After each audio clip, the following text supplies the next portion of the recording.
नक्सलियों के मारे जाने की खबर, तो इससे पहले हमने देखा 26 नक्सली मारे गए और फिर अब 20 की लगभग जानकारी मिली। लेकिन इतने बड़े पैमाने पर कार्रवाई चल रही है, उसके बावजूद लगातार नक्सलियों का सामने आना ये चल रहे थे और उसमें फायरिंग आज सुबह से ही मुठभेड़ जारी था। अब तक 18 नक्सलियों के शव बरामद किए जा चुके हैं और एक हमारे जवान भी एक उसमें शहीद हुए। डीआरजी बीजापुर के जवान राजू ओयाम जी ये अभी शहीद हुए हैं।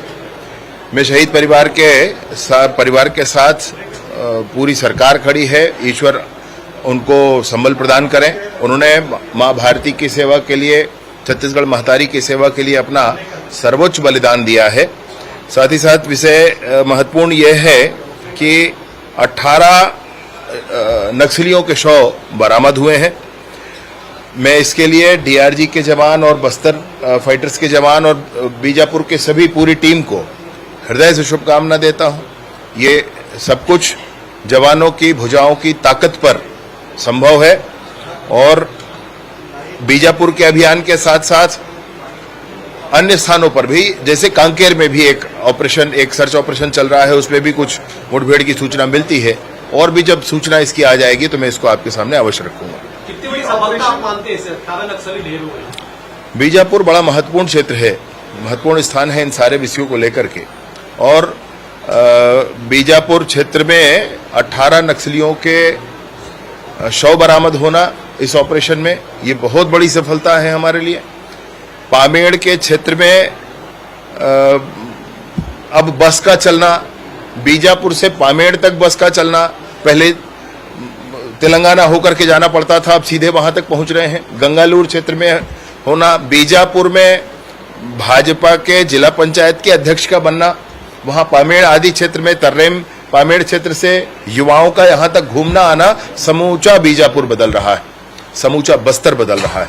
मैं हृदय से शुभकामना देता हूं समूचे बस्तरवासी को कि आने वाले समय में समूचा बस्तर लाल आतंक से मुक्त होगा। आप भी किसी शाम इंद्रावती नदी के किनारे आराम से बैठकर चाय पी पाएंगे। ये ऑपरेशन क्या खत्म हो चुका और नक्सलियों की जो संख्या वो बढ़ सकती है? ऐसी ऑपरेशन जारी है, ऑपरेशन जारी है। जब मैं और आप बात कर रहे हैं तब ऑपरेशन जारी है और कार्यवाहियां भी जारी है। आगे जैसी भी स्थिति बनती है मैं आपको सूचना करूंगा।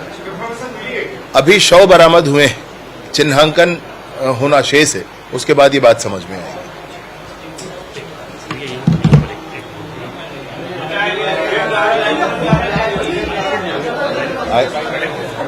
आएगी। तो आप सुन रहे थे डिप्टी सीएम विजय शर्मा को, जिनका ये कहना है कि एंटी नक्सल ऑपरेशन लगातार जारी रहेंगे। बस्तर फाइटर्स, डीआरजी के जवान लगातार अपने मोर्चे पर डटे हुए हैं और ये जो एंटी नक्सल ऑपरेशन है ये अभी भी चल रहा है। साथ ही उस डीआरजी के शहीद वीर सपूत जवान को उन्होंने श्रद्धांजलि दी है और साथ ही उनके परिजनों को संबल प्रदान ईश्वर करे, इस तरह की कामना ईश्वर से किया। और मेरे सहयोगी रंजन में मुझे फ्रेम में दिखाई दे रहे हैं। रंजन, आपसे भी एक सवाल यह रहेगा कि जो अभी डिप्टी सीएम विजय शर्मा कह रहे थे कि मुठभेड़ जारी है, उस मुठभेड़ के बारे में जानकारी दीजिए, क्योंकि 20 नक्सलियों को तो मार गिराया गया, अब तक 18 के शव बरामद भी कर लिए गए। अभी ये कितनी और देर मुठभेड़ चल सकती है? क्या कुछ इनपुट्स मिल पा रहे हैं वहां से? देखिए, मुठभेड़ के